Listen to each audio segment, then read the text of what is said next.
kuna hili kundi ambalo naliona mtandaoni ambalo linachafua taswira na heshima ya taifa kwa makusudi, reputation ya taifa kwa makusudi. Naomba niwaelezee kwa nini ni muhimu sana nchi yako kuongelewa vizuri. Kwa nini unaona nchi nyingi zinawekeza kwenye sifa nzuri ya nchi husika. Yaani wanataka nchi yao tu iongeleke vizuri.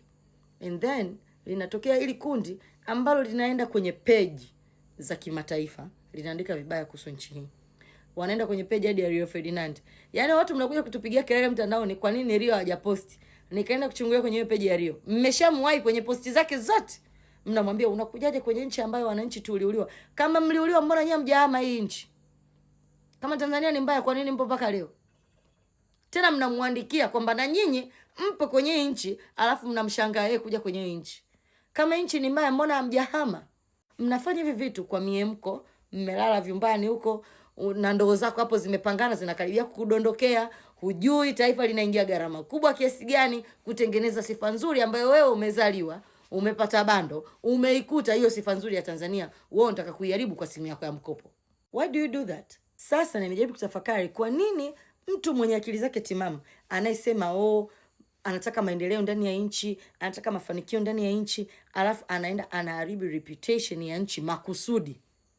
Ana comment utupolo kuhusu nchi yake. Maana huyu mtu hajui reputation ya taifa inahusiana vipi na maendeleo ya taifa. Na kwa nini wewe kama raia wa hiyo nchi ndio utakiwi hata kidogo kuiongelea nchi yako vibaya. Alafu ndio nyinyi mtawageuzia Chadema. Chadema wasema gaoni wasomi sana. Wana akili sana. Wanaelewa sana. Sasa nikishawaelewesha nyinyi na nyinyi mtaenda kuwauliza wao kwa nini huwa wanahangaika kuchafua taswira ya nchi. Ili hali wao ni wasomi sana, wana akili sana. Kwa maana hiyo wanajua umuhimu wa nchi kuongelewa vizuri. Kama ulikuwa ufahamu, reputation ni soft power ya nchi yoyote ile duniani. Yaani jinsi wewe unavyozungumzika vizuri kama taifa, hiyo nayo ni nguvu itakayo athiri namna watu wanavyokuchukulia, namna watu wanavyokutendea, namna watu wanavyokupokea, namna watu wanavyokukirimu huko duniani kutokana na vile ambavyo unaongelewa. Kwa mfano, wengi wenu hapo huwa mnaamini Israeli ni taifa teule, wengi wenu hapo huwa mnaamini Israeli inaonewa, ili hali Israeli ndio inayopiga watu Iran, Israeli ndio inayopiga watu Palestina, Israeli ndio ambayo inachochea vita kwenye nchi mbalimbali, mfano Kongo kwa ajili ya madini. Kwa nini wewe unakaa unaipigia magoti unaiombea Israeli? Kwa sababu umeaminishwa Israeli ni taifa la Mungu. Hiyo ni reputation ya Israeli. Reputation ya Israel ndio hiyo inayokufanya wewe mpaka leo ukipiga magoti kabla hujajiombea gari unaanza kuiombea Israel kana kwamba Israel haijiwezi kama ambavyo wewe hujiwezi. Namna ambavyo huwa mnaamini Marekani haiwezi kushindwa kitu, Marekani haiwezi kufeli kitu, ukitaka maisha mazuri nenda Marekani. Ili hali Marekani watu wanalala hadi madarajani. Hiyo ni athari ya reputation. Yaani ile nchi ya Marekani inasifiwa sana kiasi kwamba wewe unaamini Marekani ndo paradiso ya hapa duniani. Ndio nchi ambayo haina changamoto yoyote. Ndio maana ukisikia sijui bunge la Ulaya limezuia misaada, unasema tutaishije? Hiyo ni reputation ambayo bunge la Ulaya wamekufanya wewe uamini. Ili hali msaada wenyewe ulikuwa unauzungumzia ni 0.8% ambao unaenda kwa wadau wa kilimo. Kwa hiyo msaada ulikuwa hata uisaidii serikali chochote. Hiyo ni athari ya reputation. Hivyo ambavyo wewe unatetemeka kuhusu nchi zingine, ambavyo unaweza ukakaza mishipa yako ya shingo kubishana juu ya nchi zingine kwa vitu vya uongo kwa sababu tu ya sifa zao ambazo umeaminishwa, kuna kufanya unaiamini ile nchi, si ndio? Marekani ikikwambia uikopeshe shilingi 50, wewe utaikopesha? Utaikopesha kwa sababu unaamini Marekani wanaweza kukulipa. Meanwhile, Marekani ndio nchi inayoongoza kwa deni la taifa duniani. You see? Lakini kwenye reputation watu wengi mnaamini kwamba ile ndio nchi ambayo iko vizuri sana kiuchumi. Deni la taifa hilo ambalo mnalitumia hapa kumbeza rais wenu kana kwamba ni msalaba mzito, Marekani ndio ipo kileleni pale kama Yanga. Na bado hamjai kusema Marekani inakufa kwa sababu ina deni kubwa la taifa.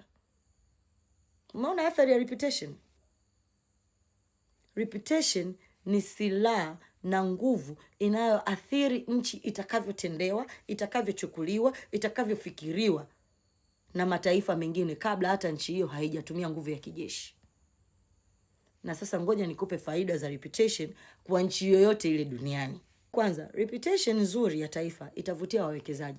tukija kuwekeza kwenye nchi yenu, kwanza wanalipa kodi ya kuja kuwekeza na ya kufanyia biashara, lakini pili watatoa ajira. Na wale wanaoajiriwa nao mkumbuke wanakatoga kodi ya pay as you earn. Si unaelewa? Kwa hiyo chain ya reputation kwenye uwekezaji tu tayari ina faida kubwa kwa kiasi kwenye pato la taifa. Pili, inavutia pia utalii. Watu wanakuja kutalii kwenye nchi yenu pale ambapo wanajua nchi yenu ina uhakika wa usalama. And then nyinyi mnaenda kwenye page ya Rio Ferdinand mnamwambia Rio, kwa nini umekuja kwenye nchi ambayo watu wanauliwa? Wewe kwenye ukoo wenu wameuliwa wangapi? Tatu, ni mikopo nafuu.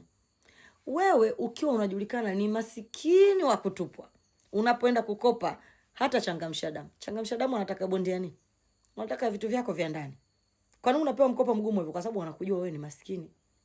Lakini unaona, ukiwa una status kako, viela vinasomaga miamala yako inaweza kuwa traced ikaonekana. Ukienda kukopa benki, unaona masharti tunayopewa benki, utaambiwa hii hela utalipata kwa miaka 15, kwa sababu bank wana reputation yako nzuri ya kiuchumi kiasi kwamba wanajua hii hela wewe una uwezo wa kuimudu.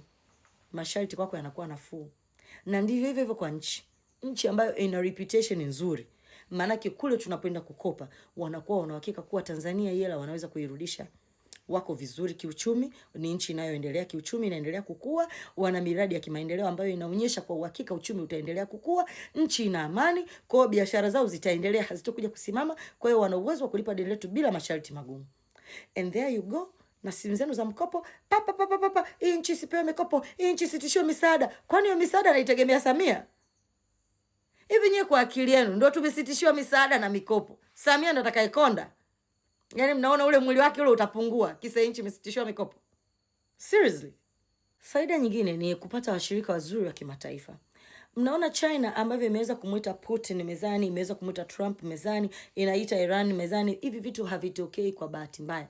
Ni reputation ya China kwamba ile ni nchi yenye misimamo, inayojitegemea, haiyumbishwi kwa njaa.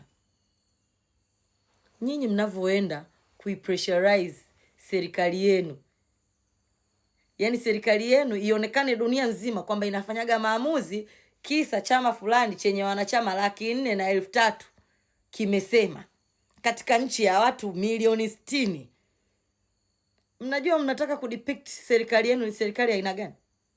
Serikali yenu inaonekana dhaifu, serikali sio kuwa na msimamo. Yaani kama serikali yenu inaweza kuyumbishwa na chama chenye wanachama 403,000 na upuuzi, je, taifa kubwa kama Marekani likitaka kuipelekesha nchi yenu inawezekana?